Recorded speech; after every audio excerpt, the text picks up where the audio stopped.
ಬಿಟ್ಟಿದೆಯಾ, ಕಾಗದ ಪತ್ರ ಸರಿಯಾಗಿ ಆಯ್ತಾ, ನಾವು ಅದನ್ನು ಕೇಳೋಕೆ ಹೋಗ್ತಾ ಇಲ್ಲ.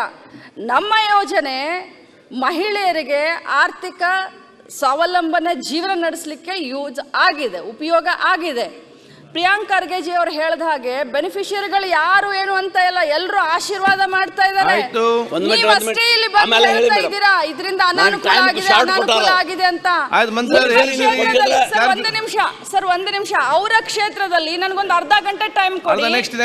ಎಷ್ಟು ಸಾವಿರ ಮಹಿಳೆಯರಿಗೆ ಅಂದ್ರೆ ಕುಟುಂಬಗಳಿಗೆ ಗೃಹಲಕ್ಷ್ಮಿಯಿಂದ ಅನುಕೂಲ ಆಗಿದೆ ಅನ್ನೋದನ್ನ ನಾನು ಅವ್ರಿಗೆ ಡೀಟೇಲ್ಸ್ ನ ತಂದು ಕೊಡ್ತೀನಿ ಸರ್. ನನಗೊಂದು ಅರ್ಧ ಗಂಟೆ ಟೈಮ್ ಕೊಡಿ. ಹೇಳಿ ಕೊಟ್ಟಿದ್ದಾರೆ ಅವ್ರು, ನಾವು ಒಟ್ಟಾಗಿಲ್ಲ ಹೇಳಂಗಿಲ್ಲ, ಕೊಟ್ಟಿದ್ದಾರೆ.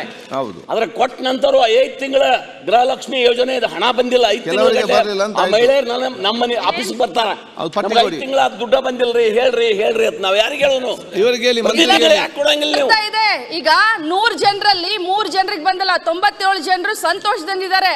3 ಜನರ ಪರವಾಗಿನೂ ಕೂಡ ನಮ್ಮ ಇಲಾಖೆ ಆಗಲಿ ನಮ್ಮ ಸರ್ಕಾರ ವಂಚಿತ ನಿಮ್ಮ ಕ್ಷೇತ್ರದಲ್ಲಿ ಯಾರಿಗೆ ಬರಲಿಲ್ಲ ಆ ಪಟ್ಟಿ ಮಾಡಿಕೊಂಡು ಮಂತ್ರಿ ಕೊಡಬೇಕು. ನಾನು ಹೇಳ್ತೇನೆ, ಹೆತ್ತವರಿಗೆ ಹೆಗ್ಗಣ ಮುದ್ದತ್ ಹಂಗೆ ಇವ್ರ ಯೋಜನೆಗಳಿಗೆ ಪ್ರೀತಿ ಮಾಡ್ತಾರ. ಅದ್ರ ಜನ ಎಷ್ಟು ಕಷ್ಟ ಪಡ್ತಾರ ಅವ್ರಿಗೆ ಗೊತ್ತಿಲ್ಲ. ಆಯ್ತು, ಅದನ್ನ ಅಲ್ಲಿ ಸ್ಥಳೀಯವಾಗಿ ಈಗ ನನ್ನ ಕಷ್ಟ ನೋಡಿ. ಮಾನ್ಯ ಅಧ್ಯಕ್ಷರೇ, ನಾನೇನ್ ಹೇಳ್ತೇನೆ, ನಮ್ಮ ಕಷ್ಟ ಅರ್ಥ ಮುಂದೆ ಹೋಗ್ಲಿ. ಇವರಿಗೆ ಗೃಹ ಲಕ್ಷ್ಮಿ ಕೊಡ್ತಾರ, ಅವ್ರ ಮನ್ಯಾಗ ಅವರು ಯಜಮಾನರು ಬಡದ ಕಸ್ಕೊಂಡು ಹೋಗಿ ಸರಿ ಅಂಗಡಿಗೆ ಹೋಗ್ತಾರ. ಇದ್ರಾಗ 90% ಇದೆಲ್ಲ ರೊಕ್ಕ. ಆಯ್ತು, ಮುಂದೆ ಹೋಗ್ಲಿ. ನಾ ಹೇಳ್ತೇನೆ ಬಿಡ್ರಿ. ಅಲ್ಲ, ಈ ಕಡೆ ಕೋಲು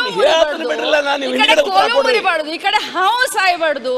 ನೀವ್ ಏನ್ ಮಾತನಾಡ್ತಾ ಇದ್ದೀರಾ ಅದನ್ನಾದ್ರೂ ಹೇಳಿ ಬಿಡಿಸಿ. ಗೃಹಲಕ್ಷ್ಮಿ ಬಂದ್ ಮಾಡ್ಬಿಡೋದಾ? ಹೇಳ್ಬಿಡಿ ಒಮ್ಮೆ. ನಾವು ಬಂದ್ ಮಾಡೋಣಂಗಿಲ್ಲ. ಅಲ್ಲ, ನೀವು ಹೇಳ್ಬಿಡಿ, ಯಾರಿಗೂ ಉಪಯೋಗ ಇಲ್ಲ, ಅನಾನುಕೂಲ ಆಗಿದೆ, ಯೋಜನೆ ಬಂದ್ ಮಾಡ್ಬಿಡಿ. ಜನ ಕುಡಿಯಕ್ ಹೋಗ್ತಾ ಹೇಳ್ಬಿಡಿ. ನೀವು ಉತ್ತರ ಕೊಡ್ರಿ. ನಾವು ಮಾನ್ಯ ಅಧ್ಯಕ್ಷರೇ, ಯಾವುದೇ ಯೋಜನೆ ನಾವು ಬಂದ್ ಮಾಡೋಣಂಗಿಲ್ಲ.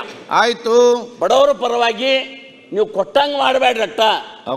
ಕೊಟ್ಟಂಗ್ ಮಾಡಬೇಡ್ರಿ, ರೊಕ್ಕ ಹೋಗಿರಬಾರ್ದು, ಕೊಟ್ಟಂಗ್ ಆಗಿರ್ಬೇಕು.